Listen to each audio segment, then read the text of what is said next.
प्रश्न 2 के ग का है। देखिए इसमें हमें एक द्विघात बहुपद दिया हुआ है, उसके हमें शून्य ज्ञात करना है और शून्य ज्ञात करके उसके सत्यता की जांच भी करनी है। तो सबसे पहले हम शून्य को ज्ञात करेंगे। तो द्विघात बहुपद है क्या? द्विघात बहुपद हमारा जो है यहाँ पे दिया हुआ है 3x² - x - 4 है। ठीक है, तो इसके हमें शून्य ज्ञात करना है। शून्य ज्ञात करने पहले इसका हमें गुणनखंड करना होगा। गुणनखंड करने के 3 चौका 12 हो जाएगा। अब यहाँ पर एक छिपा हुआ होता है, तो 12 को हम ऐसा तोड़ेंगे कि घटाने पर एक आ जाए और गुणा करने पर आ जाए। इसको हम लिखेंगे 3x²। यहाँ पर हम लिख सकते हैं 4 - 3, क्योंकि 4 में से 3 को हटाएंगे तो यहाँ पर एक आ जाएगा, 4 3 12 हो जाएगा और x को ऐसे लिखेंगे -4 को ऐसे। ठीक है, 3x² ये हो जाएगा, यहाँ कर लेंगे तो जाएगा 4x + 3x - 4। यहाँ से कॉमन लेंगे हम, क्या कॉमन मिलेगा? यहाँ से x कॉमन मिलेगा इन दोनों में से और इसमें से। तो इन दोनों में से x कॉमन लेंगे तो यहाँ होगा 3x - 4। यहाँ से क्या लेंगे? 1 कॉमन लेंगे तो 3x माइनस, फिर कॉमन अगेन कॉमन लिया 3x - 4, 3x - 4, यहाँ जाएगा 3x - 4 और यहाँ हो गया x + यहाँ लिखेंगे बहुपद के शून्य के लिए, बहुपद के शून्य के लिए, बहुपद के शून्य के लिए क्या होगा कि इस खंड को हम 0 के बराबर रखेंगे। ठीक है, तो 0 बराबर रखेंगे तो क्या होगा? यहाँ पर 3x - 4 = 0 हो जाएगा। तो यहाँ 3x की वैल्यू निकालेंगे, देखो इधर आ जाएंगे, x की वैल्यू निकालेंगे तो 4/3 ये आ जाएगा। और तथा इस वाले खंड को 0 बराबर रखेंगे तो x बराबर क्या आ जाएगा? -2। ठीक है, तभी करके यहाँ लिखेंगे तो द्विघात बहुपद, द्विघात बहुपद के शून्यक यदि अल्फा व बीटा हो तो, अगर अल्फा बीटा हमने मान लिया तो क्या हो जाएगी? ये वैल्यू हमारी अल्फा हो जाएगी। अल्फा इक्वल टू हो जाएगा 4/3 और बीटा इक्वल टू क्या हो जाएगा? बीटा इक्वल टू हो जाएगा -1। ये हमारे क्या आ गया? इसके शून्य गए। अब इसकी हम जांच करेंगे।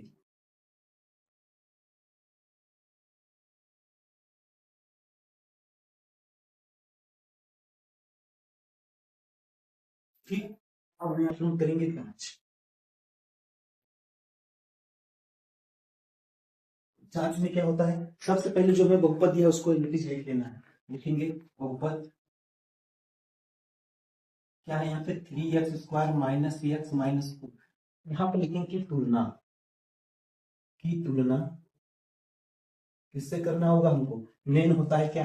ये ax² + bx + c से करने पर। जैसे हम यहां से इसकी तुलना करेंगे तो हमें क्या मिलेगा?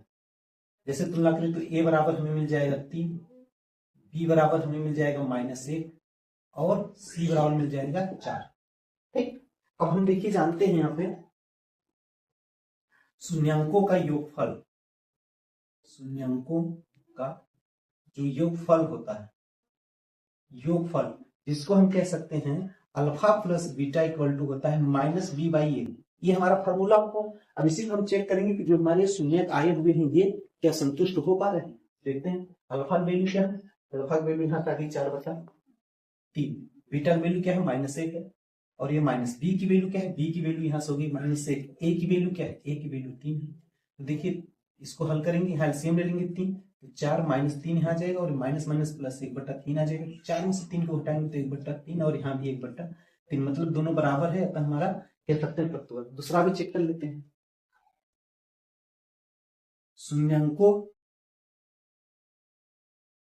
का गुणनफल, शून्यांकों का गुणनफल को हम क्या कहते हैं? अल्फा × बीटा, और ये होता है c/a हो जाता है। तो अब यहाँ देखिए अल्फा, अल्फा की वैल्यू क्या है? 4/3 है। यहाँ लिखेंगे 4/, बीटा वैल्यू -1, सी की वैल्यू क्या है? सी की वैल्यू 4 है, ए की वैल्यू 3। सी की वैल्यू 4 है और ए की वैल्यू क्या? सॉरी, सी की वैल्यू यहाँ -4 है ना, ये -4, सी की वैल्यू -4 है। ठीक, तो यहाँ मल्टीप्लाई कर लेंगे, 4 × 4 -4 हो जाएगा 3 और ये -4/3, ये भी आंसर आ गया। यहाँ लिखेंगे इससे स्पष्ट है कि, इससे स्पष्ट है कि किए हुए द्विघात बहुपद के शून्यक 4/3 और -1 है।